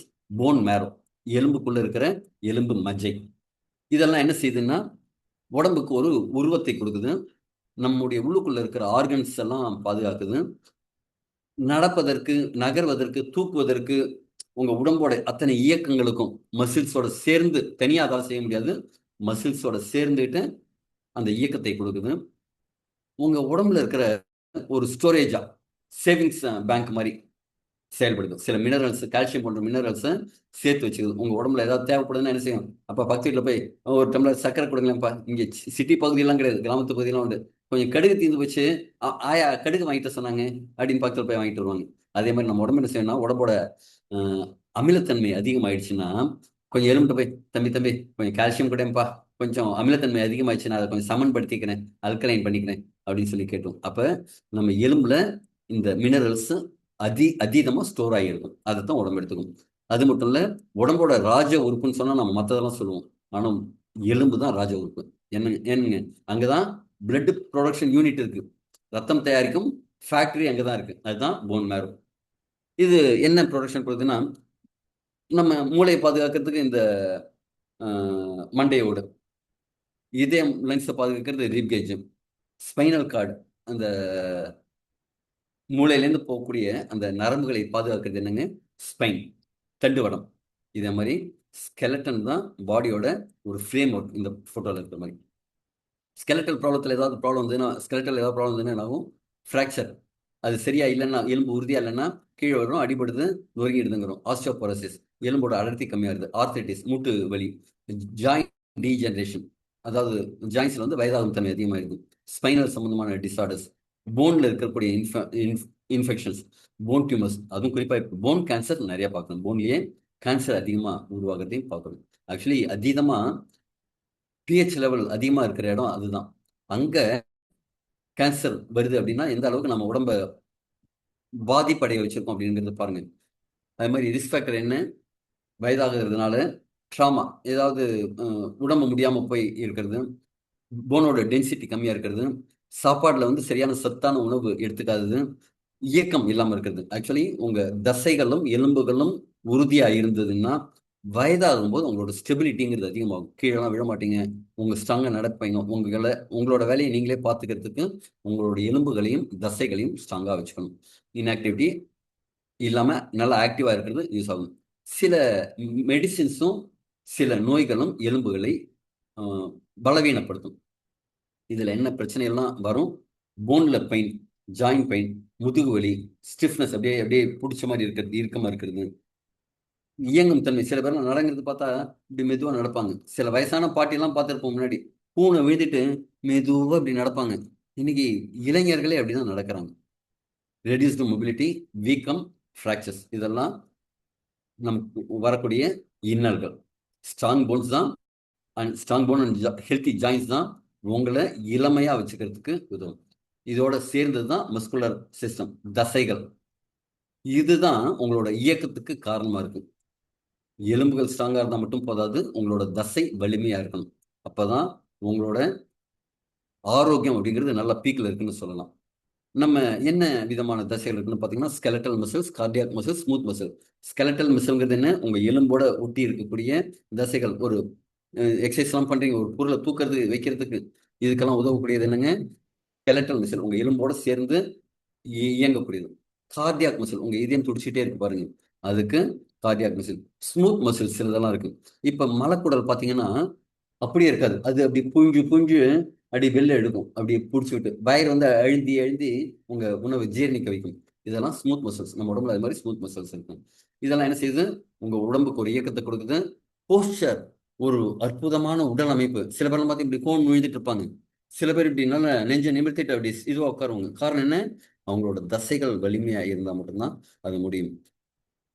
அது மட்டும் இல்ல, உடம்புக்கு ஒரு உஷ்ணத்தை கொடுக்கக்கூடிய வேலை எங்க செய்யுதுன்னா இந்த தசைகள்ல தான் நடக்குது. ஆஹ் சில ஹார்மோன்ஸ் கேட்கக்கூடிய விஷயங்களும் அதுதான் செய்யுது. உங்களோட காஃப் மசில்ஸ் எவ்வளவு ஸ்ட்ராங்கா இருக்கோ அவ்வளவு கீழேந்து மேல ரத்தம் போறதுக்கு அந்த ரத்த குழாய்கள்ல வால்வ்ஸ் இருக்கும். அந்த வால்வ் வந்து அதிகமா இயங்குறதுக்கு அது சப்போர்ட்டிவா இருக்கும். ஜாயின்ஸை சப்போர்ட் பண்ணி கொடுக்குது. இதெல்லாம் மஸ்குலர் சிஸ்டத்தோட வேலை. இது நர்வ் சிக்னல், நரம்புகள் சிக்னல் கொடுக்கும். மசில்ஸ் வந்து கான்ட்ராக்ஷன், கான்ட்ராக்ஷன், அப்படி பிடிச்சி இழுக்கிறது, விழுறது. இப்ப நீங்க தூக்குறீங்க அப்படின்னா, ஒரு கை அப்படி தூக்குறீங்கன்னா இந்த இடம் பிடிச்சு சுருங்க. இந்த பகுதியில கீழே வைக்கணும்னா அப்படி விரிவடையும். இந்த கான்ட்ராக்ஷன், விடுறது, இது ரெண்டுமே இருக்கணும். அப்பதான் மூவ்மெண்ட் அப்படிங்கிறது இருக்கும். சரி, மஸ்குலர் சிஸ்டம்ல ப்ராப்ளம் வந்து என்ன? மசில்ஸ் ஸ்ட்ரெயின்ஸ் ஆகுறது, அந்த பிடிச்சிக்கிறது அப்படின்னு சொல்றோம்ல, அது கிராம்ஸ், டெண்டர் இன்ஜுரிஸ், காயங்கள், உள்காயங்கள் வருது, மசில்குள்ள இன்ஃப்ளமேஷன், அழற்சிகள் இருக்கிறது, மஸ்குலர் டிசார்டர், தசை சிதைவு நோய்னு சொல்லக்கூடிய விஷயங்கள், நியூரோ மஸ்குலர் டிசார்டர், நரம்புகளும் தசைகளும் சேர்ந்து பாதிக்கக்கூடிய விஷயங்கள். இது எதனால காரணம் ஆகலாம்? சில விளையாட்டுல நடக்கக்கூடிய இன்ஜுரிஸ், வெளில போகும்போது ஏதாவது ஆக்சிடென்ட் ஆகக்கூடிய இன்ஜுரிஸ், அதே மாதிரி காயங்களால் ஆகலாம். ஓவர் யூஸ், அளவுக்கு மிஞ்சி யூஸ் பண்ணக்கூடாது. என்னோட ஜிம்ல போகும்போது ஒருத்தர் பெருசா நான் பண்றேன் அப்படின்ட்டு பண்ணிட்டு இந்த இடத்துல டென்னிஸ் எல்போ ஆயிடுச்சு, இந்த இடத்துல தசை நான் கிழிஞ்சிடுச்சு. ஒரு ட்ரிப் நான் படியேறேன், ஒரு ஷூட்டிங், ஒரு ரியல் எஸ்டேட் கம்பெனிக்கு அவங்களோட இடத்த ப்ரமோட் பண்றதுக்காக நான் ஷூட் பண்றேன். அப்போ ஷூட் பண்ணும்போது படி ஏறி போய் ஒரு மலையில, இங்க பக்கத்துல கோயில்லாம் இருக்கு பாருங்க அப்படின்னு சொல்லி ரொம்ப சுறுசுறுப்பா ரெண்டு என்னோட வேகத்துக்கு ஈடு கொடுத்து ரெண்டு படியை தாண்டி போறேன். திடீர்னு காலில் அந்த மசில்ஸ், ஸ்டாண்டன் பக்கத்தில் இருக்கிற மசில்ஸ் டேர் ஆயிடுச்சு. இதே மாதிரி சில விஷயங்கள் அந்த நம்ம தசைகளை பாதுகாக்கணும். Muscle pain, weakness, grams, stiffness, ஃபெட்டிக், சோர்வு வருது, ரெடியூஸ்டு மூமெண்ட், இதெல்லாமே இதில் நடக்கும். இன்ஜுரி, ஓவர் யூஸ் பண்ணுறதுனால, இன்ஆக்டிவிட்டினால, எலக்ட்ரோலைட் இம்பேலன்ஸ், அதாவது நம்ம உடம்புல சோடியம், பொட்டாசியம், மெக்னீஷியம் இதெல்லாம் இருக்கணும். இன்னைக்கு நம்ம என்ன செய்யறோம்? ஆர்ஓ வாட்டர் குடிக்கும்போது அதில் தேவையான மினரல்ஸ் இருக்கிறது இல்லை. அதை ஈடுகட்டுறதுக்காக என்ன செய்யலாம் அப்படின்னா, ராக் சால்ட் எல்லாம் நம்ம யூஸ் பண்ணலாம். நம்ம பவுடர் உப்பு யூஸ் பண்ணாம இந்து உப்புன்னு சொல்லக்கூடிய ராக் சால்ட் எல்லாம் யூஸ் பண்ணலாம். இது ஆட் பண்ற மாதிரி சில விஷயங்கள் இருக்கு. உங்க தண்ணியை வந்து பிஹெச் பேலன்ஸ் இன்க்ரீஸ் பண்ற மாதிரி சில விஷயங்கள் இருக்கு. ஒரு பானையில ஒரு காப்பர் பிளேட் போட்டுட்டு அந்த ஸ்ட்ரக்சர்டு வாட்டர் அப்படின்னு சொல்லுவாங்க, அதை குடிக்கும்போது உடம்புக்கு தேவையான ஹைட்ரஜனேட்டட் வாட்டர் கிடைக்கும். அது எல்லாமும் செய்யலாம். எலக்ட்ரோலைட் இம்பேலன்ஸ், நம்ம பார்த்தீங்கன்னா ரன்னிங் போகும்போது இதே மாதிரி ஒரு எலக்ட்ரோலைட் போட்டு இந்த தண்ணியை வச்சுக்கணும். இப்போ ஜாகிங் போகும்போது இதே மாதிரி கொஞ்சம் போடுவேன். ஏன்னா இப்போ அதிகமாக வரும். இப்போ வியர்வை அதிகமாக வரும்போது என்ன நடக்கும்? உடம்புல இருக்கிற இதே மாதிரி எலக்ட்ரோலைட் எல்லாம் கம்மியாகும். அதுக்காக இதே மாதிரி நம்ம கொஞ்சம் ஆட் பண்ணதும் எடுத்துக்கலாம். ஜெனட்டிக் டிசார்டர்ஸ், நியூரோ ப்ராப்ளம், இதெல்லாமும் மஸ்குலர் ப்ராப்ளம் ஆகிறதுக்கு காரணமாக இருக்கு. பாசிபிள் பெயின் பாயிண்ட்ஸ் சொல்லிட்டேன். Okay, immune and limbic system, நம்முடைய நோய் எதிர்ப்பு சக்தியை கொடுக்கக்கூடிய ஒரு விஷயம். இது என்ன செய்யுதுன்னா, நம்ம உடம்ப வெளியிலேருந்து வரக்கூடிய, நம்ம உள்ளுக்குள்ள வரக்கூடிய இன்ஃபெக்ஷனா இருக்கலாம், கிருமியா இருக்கலாம், இதை அதுலேருந்து பாதுகாக்கக்கூடிய விஷயத்த செய்யுது. அதே மாதிரி செல்கள் அப்நார்மலா இல்லாம நார்மலா இருக்கிறதுக்கு தேவையான ஃப்ளூயிட்ஸ் பேலன்ஸ் பண்றதுக்கு சப்போர்ட் பண்ணுது. இதுல இருக்கக்கூடிய முக்கியமான ஆர்கன்கள் என்ன அப்படின்னா, லிம் நோட்ஸ்னு சொல்லுவாங்க. நம்ம கிட்ட 21 லிம் நோட்ஸ் இருக்கு. லிம்பாட்டிக் வெசல்ஸ் இருக்கு. அது என்ன அப்படின்னா, ரத்த குழாய்கள் மாதிரி இருக்காது, நாளம் இல்லா அப்படின்னு தான் இதுக்கு பேர். நாளங்கள் கிடையாது. Lymphatic vessels, spleen, thymus, tonsils, phone மேரோ, இதெல்லாம் இதோட பார்ட்டு. ஒயிட் பிளட் செல்ஸ் இதோட பார்ட்டு. இது என்ன செய்யுது? உடம்புக்குள்ள ஏதாவது ஒரு ஹார்ம்ஃபுல் ஆர்கானிசம், அது கிருமியா இருக்கலாம், வைரஸா இருக்கலாம், இல்லைன்னா ஏதாவது பூஞ்சைகளா இருக்கலாம், இது உடம்புக்கு பாதிப்பு விளைவிக்கக்கூடிய ஒரு உயிருள்ள பொருள் அப்படிங்கிற மாதிரி இருந்ததுன்னா, ஆர்கானிசம் அப்படின்னு இருந்தால் அதை கொள்றதுக்கான ஒரு விஷயம் செய்யும். அதை எதிர்த்து போராடும். அதை உடம்புலேருந்து எலிமினேட் பண்ணும். ரிமூவ்ஸ் டேமேஜ் செல், நம்ம உடம்புக்குள்ள கழிவுகளை, செல் கழிவுகளை வெளியேற்றும். ரிட்டர்ன்ஸ் எக்ஸஸ் டிஷ்யூ ஃப்ரெண்ட்ஸ், சர்க்குலேஷன்ல தேவையில்லாத உடம்புல ஏதாவது இருந்ததுன்னா, கழிவுகள், திரவங்கள் அதிகமாக இருந்ததுன்னா அதெல்லாம் வெளியில தள்ளுற வேலையும் இதுதான் செய்யும். இம்யூனை வந்து அப்படியே பார்த்துக்கிட்டே இருக்கும், பூத கண்ணாடி வச்சு ஏதாவது வருதான்ட்டு. இப்போ வெளியிலேருந்து உள்ள ஏதாவது கிருமிகள் வருதுன்னு வச்சுங்க, இது கிருமி தானான்னு ஃபர்ஸ்ட் கண்டுபிடிக்கும். துப்பறிகிற வேலையை செஞ்சு கண்டுபிடிக்கும். அதுக்கு என்ன செய்யணும் அப்படின்ட்டு ரெஸ்பாண்ட் பண்ணும். என்ன செஞ்சா இது சாகும் அப்படிங்கறத கண்டுபிடிச்சு டெஸ்ட்ராய் பண்ணும். அதுக்கு மேல என்னென்ன போட்டா செத்து போகுது அப்படிங்கிற விஷயத்தெல்லாம் போட்டு டெஸ்ட்ராய் பண்ணும். டெஸ்ட்ராய் பண்ணிட்டு என்ன செய்யும்னா, ஒரு டைரி எடுத்துக்கும். டைரியில எடுத்து எழுத ஆரம்பிச்சோம், இதெல்லாம் போட்டு இதை கொண்டுட்டேன்ப்பா, இனிமேல் நாளை பின்ன வந்தாச்சுன்னா இதெல்லாம் போட்டு உடனே செத்துரும். அது முன்னாடி ஃபர்ஸ்ட் இந்த விஞ்ஞானி ஒருத்தர் ஒரு பல்பை கண்டுபிடிக்கிறதுக்காக 10,000 முறை கண்டுபிடிச்சிட்டு 10,000 முறை பார்த்துட்டு அதுல கடைசியா 1000வது முறை தான் இந்த பல்பு இந்த டங்ஸ்டன் இழையில எரியுது அப்படின்னு கண்டுபிடிச்சிட்டு முன்னாடி என்ன செஞ்சாரு? இந்த 999 தேவையில்லாத விஷயம் தான் சொல்லிட்டாரு. ஆனா எழுதி வச்சாரு, டங்ஸ்டன் இழையில பல்பு வெளிச்சத்தை கொடுக்கும் அப்படிங்கிற மாதிரி. இந்த செல்கள் என்ன செய்யும்? கொஞ்சம் கால்சியம், கொஞ்சம் பொட்டாசியம், கொஞ்சம் மெக்னீசியம் போட்டா இந்த கிருமி செத்துருதுப்பா அப்படிங்கிற மாதிரி டைரியில எழுதி ஞாபகம் வச்சுக்கோங்க, ரிமெம்பர். அதனாலதான் ஒரு சின்ன குழந்தைக்கு கூட வேக்சினேஷன் ஒன்று கொடுக்குறாங்க. அப்படின்னா வேக்சினேஷன் என்ன, மருந்தெல்லாம் கிடையாது. அது ஒரு வீரியம் குறைக்கப்பட்ட ஒரு கிருமி, டீஆக்டிவேட்டட் இல்லைன்னா இறந்த ஒரு கிருமியை உடம்புக்குள்ள ஊசி மூலமா செலுத்துறாங்க. அது உள்ள போனோடனே உடம்பு என்ன செய்யுது, நோய் எதிர்ப்பு சக்தி அதை போய் ஆராய்ச்சி பண்ணி என்ன செஞ்சு அது செத்து போகணும். ஒவ்வொரு குழந்தையுமே புதுசா கண்டுபிடிக்கும். எல்லாருக்கும் போடுவாங்க. இது ஃபார்முலா போட மாட்டாங்க, அந்த கிருமியை கொடுத்து உடம்ப ஃபார்முலா கிரியேட் பண்ண வைப்பாங்க. அப்ப டாக்டர்களுக்கு என்ன முட்டாளா ஒரு குழந்தைக்கு கிருமியை செலுத்துறதுக்கு? அப்ப நம்ம உடம்புக்குள்ள ஏற்கனவே அந்த சாஃப்ட்வேர்லாம் இருக்கு. பிறக்கும் போது நல்லா இருக்கு, அதுக்கப்புறம் தான் வீணா போச்சு எல்லாம். இது வெளில வரும்போது, உள்ள வரும்போது இந்த கிருமியை இப்படி டெஸ்ட்ராய் பண்றோம்ப்பா அப்படின்ட்டு ஞாபகமா எழுதி வச்சுக்கும். அதனாலதான் நம்ம இம்யூனிட்டிங்கிறது பூஸ்ட் ஆகுது. இப்ப இந்த இம்யூனிட்டி லிம்பாட்டிக் சிஸ்டம் சரியா இல்லைன்னா என்ன ஆகும்? அடிக்கடி இன்ஃபெக்ஷன் ஆகும், அடிக்கடி காய்ச்சல் வரும், அடிக்கடி தும்மல் ஜலதோஷம் அப்படின்ட்டு வரும், அலர்ஜிக்கு வந்துடும், தும்மல் சளி அப்படிங்கிற மாதிரி இருக்கும், லிம்ஃபடிமா அப்படிங்கக்கூடிய இம்யூனிட்டி டெஃபிஷியன்சி, சில பிளட் கேன்சர், லிம்ஃபாட்டிக் கேன்சர்ஸ், இதெல்லாமும் நோய் எதிர்ப்பு சக்தி கம்மியாகிறதுனால வருது. காசஸ் என்னங்க? ஜெனட்டிக் கண்டிஷனாக இருக்கலாம், இன்ஃபெக்ஷனாக இருக்கலாம், இம்யூனிட்டியோட அளவு கம்மியாகும், இம்யூன் கம்மியாகிறதுனால இருக்கலாம். சில மருந்து மாத்திரைகள்னாலையும் இம்யூனிட்டி, சில பேர் ஸ்டிராய்டு கொடுத்து கொடுத்து கொடுத்து உடம்ப வீணடிச்சு வச்சுப்பாங்க. அதனால தான் கூடிய வரைக்கும் மருந்து சாப்பிடாம உடம்போட தன்மையிலேயே குணப்படுத்துறதுக்கான நாம முயற்சி பண்ணணும். அது மாதிரி மால் நியூட்ரிஷன், அதாவது சத்து பற்றாக்குறை, நம்ம உணவுல தேவையான சத்து இல்லாமல் இருக்கிறது, ப்ளஸ் கேன்சரும் நம்ம இம்யூனிட்டியை பாதிக்குது. இதனால என்ன கூட வரக்கூடும் பாசிபிள் பெயின் பாயிண்ட்ஸ் என்ன? அடிக்கடி இன்ஃபெக்ஷன் ஆகுது, ஸ்வாலன் லிம் நோட்ஸ், நம்ம உள்ளுக்குள்ள இருக்கிற லிம் நோட்ஸ் எல்லாம் அழற்சி அடையிறது, வீக்கம் அடையிறது, தொடர்ந்து வீக்கமா இருக்கிறது, ஃபீவர் அடிக்கடி வருது, சோர்வா இருக்கிறது, ஏதாவது ஒரு பிரச்சனை வந்ததுன்னா அதுலேருந்து வெளில மீண்டு வர்றதுக்கு ரொம்ப டைம் ஆகுது. இப்போ என்ன செய்யணும், நாம இம்யூனிட்டியை எவ்வளோக்குள்ள ஸ்ட்ரெங்தன் பண்ணிக்கிறோமோ அவ்வளோக்குள்ள நம்ம உள்ளே இருந்து ஸ்ட்ராங்கா இருக்கும். அடுத்து எண்டோக்ரைன் சிஸ்டம். இதோட வேலை என்னன்னா, ஹார்மோன்ஸ்களை சரியான அளவுல உடம்புக்கு உருவாக்கி கொடுக்குது. இதோட முக்கியமான கிளான்ஸ் என்ன அப்படின்னு பார்த்தீங்கன்னா, hypothalamus, pituitary glands, thyroid, parathyroid, adrenal glands, கிட்னிக்கு மேலே இருக்கக்கூடியது, பேங்க்ரியாஸ், இன்சுலின் உற்பத்தி பண்ணுறக்கூடியது, ஓவரிஸ், கருமுட்டை உற்பத்தி பண்ணுற இடம், டெஸ்டிஸ், விந்தணு உற்பத்தி பண்ணுற இடம், அதாவது டெஸ்டோஸ்டோன் உற்பத்தி பண்ணுற இடம், பீனியல் கிளாண்ட், மாஸ்டர் கிளாண்ட், எல்லாத்தையும் கட்டுப்படுத்துகிற ஒரு கிளாண்ட். இதெல்லாம் என்ன பண்ணுதுன்னா, நம்ம உடம்போட வளர்ச்சி, உள்ளுக்குள்ள இருக்கிற வளர்ச்சிதை மாற்றம், பிளட் சுகரை கண்ட்ரோல் பண்றது, ஸ்ட்ரெஸ்ஸை கண்ட்ரோல் பண்றது.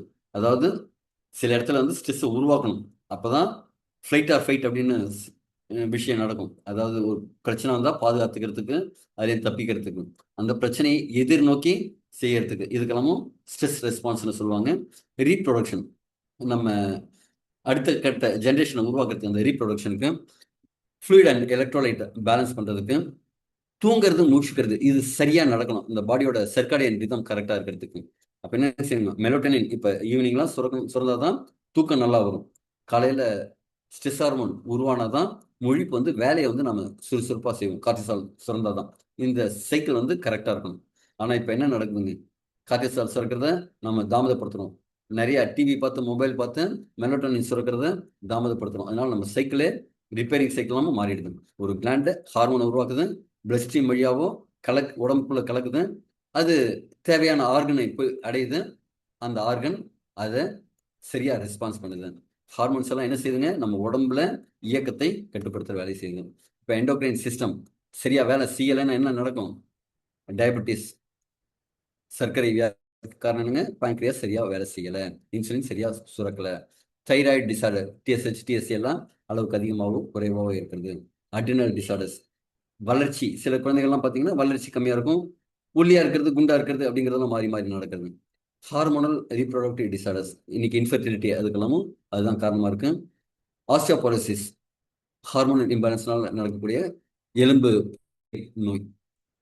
இது என்னெல்லாம் காரணமா இருக்கலாம்னு பார்த்தீங்கன்னா, auto immune disease, genetic conditions, tumours, metabolic disorders, சில மெடிகேஷன்ஸ், என்விரான்மெண்டல் ஃபேக்டர்ஸ், இதெல்லாம் வெயிட் சேஞ்சஸும், ஃபட்டிக், சோர்வா இருக்கிறது, எக்ஸசிவ் தாகம் எடுத்துகிட்டே இருக்கிறது, அடிக்கடி யூரினேஷன் போகிறது, temperature intolerance, mood changes, sleep problem, menstrual problem, இது எல்லாமும் உங்களுக்கு எண்டோக்ரைன்ஸ் பாதிக்கிறதுனால வருது.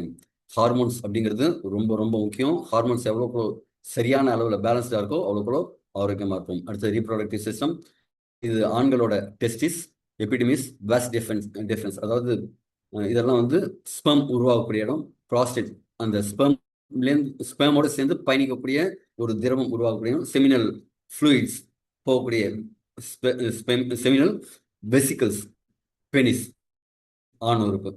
பெண்களுக்கு வந்து ovaries, Fallopian tubes, uterus, cervix, vagina, இதெல்லாம் ஃபீமேலுக்கான ஆர்கன்ஸ், 6 ஆர்கன்ஸ். இதெல்லாம் என்ன செய்யுதுங்க? ரீப்ரொடக்டிவ் செல்ஸை உருவாக்குது, செக்ஸ் ஹார்மோன்ஸை உருவாக்குது, பாலினம் லவ் டிசைர்ஸ் இருக்குது, ஃபெர்டிலைசேஷன் அந்த மின்சுரல் சைக்கிள் ஃபெர்டிலைசேஷன் இதெல்லாம் உருவாக்குது. பெண்களுக்கு ப்ரெக்னென்சியும், ஆண்களுக்கு வந்து அதற்கான ஸ்பெர்ம் குவாலிட்டி குவான்டிட்டியாக இருக்கிறதுக்கு இது எல்லாமே இந்த ரீப்ரொடக்டிவ் சிஸ்டம் தான் உருவாக்குது. இந்த ரீப்ரொடக்டிவ் சிஸ்டம் சரியில்லைன்னா என்ன ஆகும்? நம்முடைய அடுத்த சந்ததிங்கிறது இல்லாமல் போயிடுது. இப்போ ரீப்ரொடக்டிவ் சிஸ்டம் சரியா இல்லைன்னா என்ன ஆகும்? இன்ஃபர்டிலிட்டி, குழந்தைமை, பிசிஓஎஸ் அப்படிங்கக்கூடிய நீர்க்கட்டி, அது மாதிரி பிரச்சனை, எண்டோமெட்ரியோசிஸ், பெண்களுக்கு கர்ப்பப்பையில் வரக்கூடிய எண்டோமெட்ரியோஸ், ஃபைப்ராய்ட்ஸ், எரக்டைல் டிஸ்ஃபங்க்ஷன் இன்னைக்கு நிறைய ஆண்களுக்கு, குறிப்பாக கோவிடுக்கு அப்புறம் இருக்கு. இது வயதானதுனால வந்ததுன்ட்டு விடுறாங்க. முன்னாடி 60-70 வயசுலையும் ஒரு ராக் சாலிட் எரெக்ஷன் இருக்கும். அதெல்லாம் இப்போ இல்லாமல் போயிடுது. அதுக்கு என்ன நினச்சிக்கிறாங்க? வயசாயிடுச்சுல இதெல்லாம் சகஜமாப்பா, அரசியல் இதெல்லாம் சகஜமாப்பான்னு நினச்சிக்கிறாங்க. அப்படியெல்லாம் கிடையாது. ப்ராஸ்டேட்டோட டிசார்டர்ஸ், ரீப்ரொடக்டிவ் கேன்சர்ஸ், நம்ம ரீப்ரொடக்டிவ் ஆர்கனில் வரக்கூடிய கேன்சர், மென்சுரல் டிசார்டர்ஸ், இதெல்லாம் பாசிபிள் ப்ராப்ளம்ஸ் இருக்கு. இதில் இருக்கிற ரிஸ்பெக்டர் காசஸ் என்னன்னு பார்த்தீங்கன்னா, ஹார்மோன் பேலன்ஸாக இல்லாதது, ஜெனட்டிக் ஃபேக்டர்ஸ், இன்ஃபெக்ஷன் ஆகக்கூடிய இன்ஃபெக்ஷனால, வயதாகும் தன்மையினால, மெட்டபாலிக் உள்ள வளர்சிதை மாற்றம் பாதிக்கிறதுனால, ஸ்ட்ரக்சுரல் ப்ராப்ளம், நம்முடைய உருவ அமைப்புக்கும் இதற்கும் சம்பந்தம் உண்டுங்கிறாங்க. பாசிபிள் பெயின் பாயிண்ட்ஸ் என்னங்க? pelvic pain, irregular periods, painful periods, fertility difficulties, erectile dysfunction, abnormal bleeding, sexual discomfort, இதெல்லாம் இதற்கு காரணமா இருக்கு. இன்டெக்ரிட்டி, நம்ம தோல், நம்ம உடம்புலயே மிகப்பெரிய ஆர்கன் எது அப்படின்னு பார்த்தீங்கன்னா நம்முடைய ஸ்கின் தான்.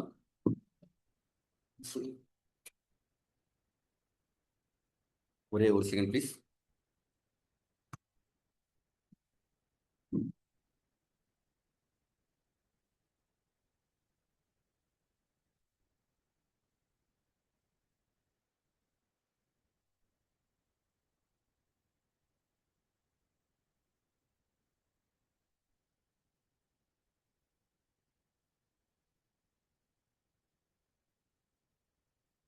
நேற்றுக்கே கொஞ்சம் சிஸ்டம் கொஞ்சம் படுத்தினதுனால லேப் எடுத்து ஒரு சார்ஜ் கொஞ்சம் கம்மியாகுது. Very much thanks for your fashion. Thanks for waiting. இத்தனை நேரமாக வெயிட் பண்ணி கேட்கறதுக்கு தேங்க்யூ. ஏன்னா இன்னைக்கு கொஞ்சம் டைம் அதிகமாக எடுத்துட்டு இருக்கேன். பட் உங்களுக்கு ஒரு நல்ல நாலேஜை கொடுக்குறேன் அப்படிங்கிற ஒரு சாட்டிஸ்ஃபேக்ஷனோட எடுத்துட்டு இருக்கேன். நம்ம உடம்போட மிகப்பெரிய உறுப்புங்கிறது நம்முடைய தோல். இதுதான் நம்மளை பாதுகாக்கிற ஒரு அமைப்பாக இருக்கு. ஸ்கின், ஹேர், நெயில்ஸ், வியர்வை சுரப்பிகள், அதிலே வந்து சில சிபம்னா சுரக்கக்கூடிய ஆயில் கிளான்ஸ், இதெல்லாம் நம்ம முக்கியமான அமைப்புகளாக இருக்கு. இது என்ன செய்யுது அப்படின்னா, வெளியிலேருந்து வரக்கூடிய பாதிப்புகள்லேருந்து நம்ம உடம்பை பாதுகாக்குது. இன்ஜுரி, மைக்ரோப்ஸ், சில கிருமிகள், நுண்கிருமிகள்லேருந்து பாதுகாக்குது. உடம்பு நிறைய தண்ணீரை வேஸ்ட் பண்ணாமல் பாதுகாக்குது. டெம்பரேச்சர் ரெகுலேட் பண்ணுது. உணர்வுகளை, அதாவது உணர்ச்சிகளை கடத்தும் ஒரு விஷயமா இருக்கு. விட்டமின் டி ப்ரொடக்ஷன், நம்ம உடம்புல எர்கோஸ்டால் அப்படிங்கிற விஷயம் நம்ம தோல்ல இருக்கும். அதுதான் விட்டமின் டியை சூரிய ஒளியிலேருந்து நமக்கு உருவாக்கி கொடுக்குது. இம்யூன் பேரியண்டாகவும், அதாவது நோய் எதிர்ப்பு சக்தி தடுப்பு மண்டலமாகவும் இது இருக்கு. இது பாதிக்கப்படுவதில் என்னெல்லாம் வரும்னா, டெர்மடைட்டிஸ் அப்படின்னு சொல்லக்கூடிய அந்த ஐடிஐஎஸ்னாலே இன்ஃப்ளமேஷன் தான் உடம்புல. டெர்மா அப்படிங்கிறது தோல், ஐடிஐஎஸ்ங்கிறது ஒரு அழற்சி இல்லைன்னா இன்ஃப்ளமேஷன். எக்ஸிமா, சொரியாசிஸ், அக்னி, அந்த பருக்கள், சொரியாசிஸ், கரப்பான் நோய், ஸ்கின் இன்ஃபெக்ஷன், சில பர்ன், அதாவது தீப்புண், ஸ்கின் அல்சர், சில பேருக்கு அல்சர் மாதிரி இருக்கும், ஸ்கின் கேன்சர், இதெல்லாம் பாசிபிள் ப்ராப்ளம். இது காரணம் என்னவா இருக்குன்னா, அலர்ஜன்ஸ், சில அலர்ஜியான பொருட்களை டச் பண்ணால் கூட சில பேருக்கு இது இருக்கும். கெமிக்கல்ஸ், இன்ஃபெக்ஷன், அல்ட்ரா வயலட் ரேசஸ்ல எக்ஸ்போஷர் அதிகமாக இருக்கிறது, உடம்பு சரியில்லாமல் போகிறது, genetic factors, immunity problem, poor circulation, ரத்த ஓட்டம் கம்மியாக இருக்கிறது.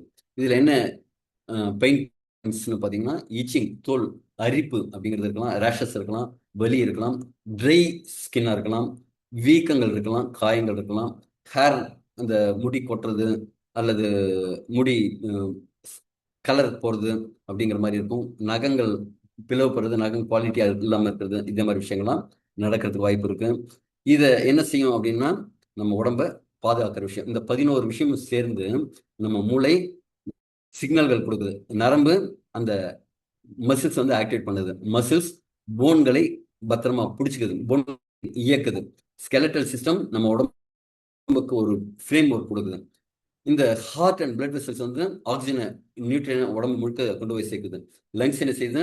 ஆக்சிஜனை உள்ள கொடுத்து வெளில கார்பன் டை ஆக்சைடை தள்ளுது. டைஜஸ்டிவ் சிஸ்டம் நம்ம உடம்புக்கு தேவையான நியூட்ரிஷனை கொடுக்குது.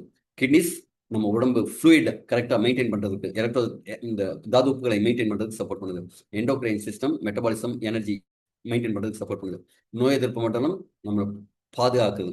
ஸ்கின்னும் உடல் முழுக்க பாதுகாக்குது. இது மாதிரி 11 சேர்ந்து பல்வேறு விஷயங்களை செய்யுது. இதுக்கு நம்ம எப்படி சப்போர்ட் கொடுக்கலாம், அதை தான் இன்னைக்கு பார்க்க போகிறோம். ஒன்று, ஆக்சிஜன் வேணும், கம்யூனிகேஷன் வேணும், நியூட்ரிஷன், வாட்டர் அண்ட் எலக்ட்ரோலைட்ஸ் வேணும், ப்ரொடெக்ஷன் வேணும், ஹோமியோஸ்டசிஸ். நாம் இப்போ நேர விஷயத்துக்கு வந்துடுவோம். ஜஸ்ட் ஒரு 5 மினிட்ஸில் கொஞ்சம் ஷார்ட்டாக தான் முடிக்க போகிறோம். 11 சிஸ்டம், 1 ஃபார்முலா.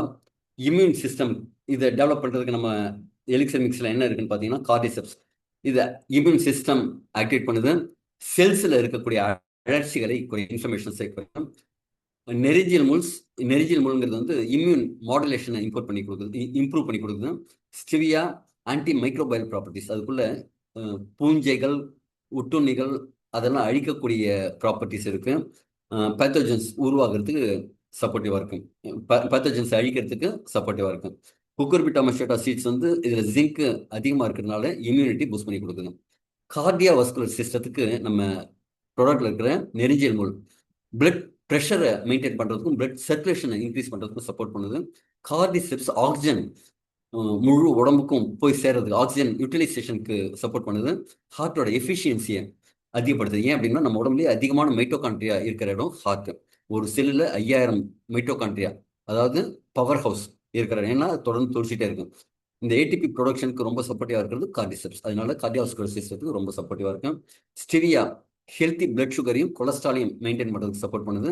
குக்குர்பிட்டா சீட்ஸ் எதுக்குன்னா மெக்னீஷியம் நிறையா கொடுக்குது, ஹெல்த்தி ஃபேட்ஸ் கொடுக்குது. அதனால இதய ஆரோக்கியம் மேம்படுது. எண்டோக்ரைன் ஸ்டிவியா ரபோடியானா இன்சுலின் சென்சிவிட்டியை இன்க்ரீஸ் பண்ணி கொடுக்குது, பிளட் சுகர் கண்ட்ரோல் பண்ணி கொடுக்குது. நெரிஞ்சில் முள் டெஸ்டோஸ்டரோன் இன்க்ரீஸ் பண்ணி கொடுக்குது, ஹார்மோன் பேலன்ஸ்க்கு சப்போர்ட் பண்ணுது. கார்டிசெப்ஸ் கார்டிசால் லெவலை கண்ட்ரோல் பண்ணுறதுக்கு, அட்ரினல் ஃபங்க்ஷனை ரெகுலேட் பண்ணுறதுக்கு சப்போர்ட் பண்ணுது.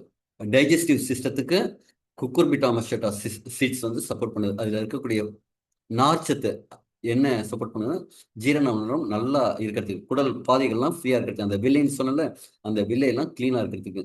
ஆன்டி பாரசைட்டிக், உடம்புக்குள்ள இருக்கிற ஒட்டுண்ணிகள் அழியறதுக்கு, இதுக்கெல்லாம் கட் ஹெல்த்தை இம்ப்ரூவ் பண்ணுறதுக்கு சப்போர்ட்டிவாக இருக்கு. ஒரு ஹெல்த்தியாக கட் இருந்ததுன்னா, நியூட்ரிஷன் நல்லா அப்சர்வ் ஆச்சுன்னா, அதுக்கு தேவையான நார்ச்சத்து கிடச்சுன்னா இதெல்லாம் நடக்கும். அதுக்கு வந்து குக்குர்பிட்டா மஸ்டேட்டா ரொம்ப சப்போர்ட்டிவாக இருக்கும். நர்வஸ் சிஸ்டம், நெரிஞ்சியல் முள் இது என்ன செய்யுதுன்னா ஸ்ட்ரெஸ்ஸை கம்மி பண்ணி கொடுக்குது, நர்வ் சிக்னலிங்கை இம்ப்ரூவ் பண்ணி கொடுக்குது. ஸ்டிவியா என்னதுக்கு சப்போர்ட் பண்ணுதுன்னா ஸ்டெபிலிட்டியை கொடுக்குது, நர்வஸ் சிஸ்டத்துக்கான ஸ்டெபிலிட்டியை கொடுக்குது, க்ரானிக் ஸ்ட்ரெஸ்ஸை கம்மி பண்ணி கொடுக்குது. ரீப்ரொடக்டிவ் சிஸ்டத்துக்கு என்ன சப்போர்ட் பண்ணுது? Tribulus terrestris, one of the most studied botanicals for reproductive health. இதை வந்து நம்ம சித்த மருத்துவத்தில் காம அரசிம்பாங்க. நம்ம லவ் டிசைரை இம்ப்ரூவ் பண்ணி கொடுக்கும், ரத்த ஓட்டத்தை மேம்படுத்தி கொடுக்கும், லிபிடோவை இன்க்ரீஸ் பண்ணி கொடுக்கும், ஃபெர்டிலிட்டிக்கு ரொம்ப சப்போர்ட்டிவாக இருக்கும். அதாவது குழந்தை பெறும் தன்மையை இன்க்ரீஸ் பண்ணி கொடுக்குது, ஆண்கள் பெண்கள் 2 பேருமே. மஸ்குலோ ஸ்கெலட்டல் சிஸ்டம், இதுக்கு சிங் போன்ற எசென்ஷியல் அமினோ ஆசிட்ஸும் மினரல்ஸும் muscular muscle function, bone density, அந்த மசில் கான்ட்ராஸ்ட்கெல்லாம் ரொம்ப சப்போர்ட்டிவாக இருக்குங்க. இன்டெக்யூமெட்ரி சிஸ்டம், அதாவது தோலுக்கு என்ன சப்போர்ட்டிவாக இருக்கு? ரெட் பீச் ஸ்டெம் செல்ஸ் இளமையாகவும் அழகாகவும் ஹைட்ரேட்டடாகவும் ஒரு க்ளோவாகவும் வைக்கிறதுக்கு இந்த ரெட் பீச் ஸ்டெம் செல்ஸ் சீட்ஸில் இருக்கக்கூடிய விட்டமின் இ அப்படிங்கிறது முக அழகிற்கு மட்டும் இல்லாமல் ஸ்கின் அதில் இருக்கிற செல் ஆரோக்கியமாக இருக்கிறதுக்கு சப்போர்ட் பண்ணுவோம். யூரினரி சிஸ்டத்துக்கு குக்குர்பிட்டா சீட்ஸ் ரொம்ப சப்போர்ட்டிவாக இருக்கு. பிளாடர் ஹெல்த்துக்கு, யூரினரி ஹெல்த்துக்கு அது ரொம்ப சப்போர்ட்டிவாக இருக்கு. நெரிஞ்சியல் முள் கிட்னி ஃபங்க்ஷனை இம்ப்ரூவ் பண்ணுறதுக்கு ரொம்ப சப்போர்ட்டிவாக இருக்கும். குறிப்பாக கிட்னியில் இருக்கிற கற்கள்லாம் கரைச்சி அதோட தண்ணீரை ஈரப்பதத்தை அதிகமாக்கி கொடுக்கும், தண்ணீரை உடச்சி கொடுக்கும். அதனால அந்த ஃபில்ட்ரேஷன் ப்ராசஸ் பெட்டராக இருக்கும். கார்டிசெப்ஸ் காளான் என்ன பண்ணுதுங்க? ரெனல் ஹெல்த், யூரினரி ஃப்ளோவை இம்ப்ரூவ் பண்ணி கொடுக்குது. ரெஸ்பிரேட்டரி சிஸ்டம், இது விளையக்கூடிய பகுதியே பார்த்தீங்கன்னா இமயமலை மாதிரி ஹை ஆல்டிடியூட். காரணம் என்ன? அங்கே ஆக்சிஜன் கம்மியாக இருக்கும். அங்கே இருக்கிற மக்களுக்கு இதை எடுத்து சாப்பிடும்போது அந்த ஆக்சிஜன் இன்டேக், ஆக்சிஜன் யூட்டிலைசேஷன் அப்படிங்கிறது அதிகமாக இருக்கும். விளையாட்டு வீரர்கள்லாம் என்ன செய்வாங்க, இந்த கார்டிசெப்ஸை தான் அவங்க வந்து சப்ளிமெண்ட்டாக எடுத்துக்கிறாங்க. ஏன் அப்படின்னா லங் கெப்பாசிட்டி இன்க்ரீஸ் ஆகும், உடம்போட ஆக்சிஜன் இன்டேக் அப்டேக் வந்து இம்ப்ரூவ் ஆகும், உடம்போட ஆக்சிஜனை ஏற்றுக்கொள்ளும் தன்மை அதிகமாகும். அதனால எண்டூரன்ஸ் அதிகமாக இருக்கும், அதாவது சகித்துக் கொள்ளும் தன்மை அதிகமாகும். லிம்பாட்டிக் சிஸ்டம், ரெட் பீச் ஸ்டெம் செல்ஸ் இதுக்கு சப்போர்ட் பண்ணுது. ஹெல்த்தி லிம்பாட்டிக் சிஸ்டம், நோய் எதிர்ப்பு சக்தி மண்டலத்தை உருவாக்குது. இது நான் சொன்ன சில பொருட்களை மட்டும்தான் நான் இப்போ உங்களுக்கு சொல்லியிருக்கேன். இதே மாதிரி ஒரு 11-12 விதமான இன்கிரீடியன்ஸ் இதில் இருக்கு. இது எல்லாமே ஒன்று சேர்ந்து நமக்கு ஒரு ஓவராலா இந்த 11 சிஸ்டமும் ஒழுங்கா வேலை செய்யறதுக்கு சப்போர்ட் பண்ணுது. அது மட்டுமல்ல, இது மட்டும் இருந்தால் போதாது, நம்ம சரியான சத்தான உணவு எடுத்துக்கணும், அடிக்வேட் ஹைட்ரேஷன் இருக்கணும், ஃபிசிக்கல் ஆக்டிவிட்டி இருக்கணும். அதாவது தண்ணி நிறைய குடிச்சிட்டே இருக்கணும், ஃபிசிக்கல் ஆக்டிவிட்டி இருக்கணும், நல்ல குவாலிட்டியான ஸ்லீப் இருக்கணும். நம்ம கவலை இல்லாமல், கோபம் இல்லாமல் நம்ம மனப்பாங்கை வந்து ஆரோக்கியமாக வச்சுக்கணும். புகையிலை பழக்கம், மது பழக்கத்தை எவ்வளோக்கு எவ்வளோ தவிர்க்க முடியுமோ தவிர்த்துட்டு, அது இல்லாத போதை இல்லாத மனிதனா நாம் வாழ்வோம். தொடர்ந்து மெடிக்கல் செக்அப் அப்படிங்கிறத பண்ணிக்கணும். மெடிசின்ஸ் உங்களுக்கு டாக்டர் ஏதாவது ப்ரிஸ்கிரைப் பண்ணியிருக்காங்கன்னா அதை அவர் சொன்னபடி எடுத்துக்கணும். உங்க இஷ்டப்படி இல்லாமல் அவர் சொன்னபடி எடுத்துக்கணும். டாக்டர் என்ன அட்வைஸ் பண்ணுறாங்களோ அதுபடி மெடிசின்ஸை ரெகுலராக எடுத்துக்கோங்க. இன்ஃபெக்ஷன்ஸ் எல்லாம் ப்ரிவென்ஷன் பண்ணுங்க. கண்ட இடத்துல சாப்பிட்றது, ஆரோக்கியம் இல்லாத இடங்கள்ல சாப்பிட்றது, தேவையில்லாமல் சாப்பிட்றது எவ்வளோ தவிர்க்க முடியுமோ தவிர்த்துக்கங்க. அதே மாதிரி கண்ட இடத்துல யூரினேஷன் போகிறது, டாய்லெட் போகிறதெல்லாம் அவாய்ட் பண்ணுறதெல்லாம் பண்ணிக்கோங்க. சன்ல நீங்க எவ்வளவு இருக்க முடியுமோ, சூரிய வெளிச்சத்துல எவ்வளவு இருக்க முடியுமோ இருங்க. நல்ல ஒரு இயற்கையான காற்றை சுவாசிக்கிறது, இதெல்லாம் பண்ணுங்க. இது எல்லாம் பண்ணும்போது உங்க பாடி வந்து ஒரு சிங்க்ரனைஸ்டா, ஒரு எல்லாம் சேர்ந்த ஒரு அற்புதமான இயக்கத்துல இருக்கும். இதை பத்தி, உங்க உடம்பை பத்தி நீங்க ஒழுங்கா புரிஞ்சுக்கங்க, கத்துக்கங்க, அதை ரெக்கக்னைஸ் பண்ணுங்க. இதெல்லாம் செஞ்சா கரெக்டா இருக்கும்னு ரெக்கக்னைஸ் பண்ணுங்க. இந்த உடம்பு சொல்றபடி நடங்க. இப்ப இந்த கேட்டா போதாது, பார்த்தா போதாது, இந்த விஷயத்த நீங்க நடங்க. இது என்ன அப்படின்னா ஒரு எஜுகேஷன் சிஸ்டம். இந்த ப்ராடக்ட் அப்படிங்கிறது உங்க மருந்துக்கு மாற்று கிடையாது. இது ஃபுட் சப்ளிமெண்ட், எஃப்எஸ்எஸ்ஐ சர்டிஃபிகேஷன் பெற்ற ஃபுட் சப்ளிமெண்ட் மட்டும்தான். உங்க மருத்துவத்துக்கு மாற்று கிடையாது. இது ஒரு ட்ரீட்மெண்ட் கிடையாது, டயக்னாஸ்டிக்கான பொருள் கிடையாது. Okay, thank you.